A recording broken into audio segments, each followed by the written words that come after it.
hezké, že chcete podpořit vaše děti. Přátelé se vítají sklenkou dobrého vína, což v dětské společnosti pochopitelně nejde, tak bych navrhl, aby takové úmyslné připití nám přišli zahrát dvě nejmenší holčičky mé, a sice Tereska a Lenička, Lenička Filipová a Tereska Voldiová, a sice jednu dobře známou písničku z Večerníčkovské pohádky, určitě nemusím představovat, nechte se překvapit. Tak prosím, Leničko, Teresko, pojďte nám zahájit. Možná to přijistat. Máš tam.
Teresce za úvod.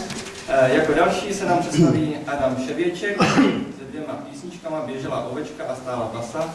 Bude hrát na zvukovou flétnu a je ze 3 na písni.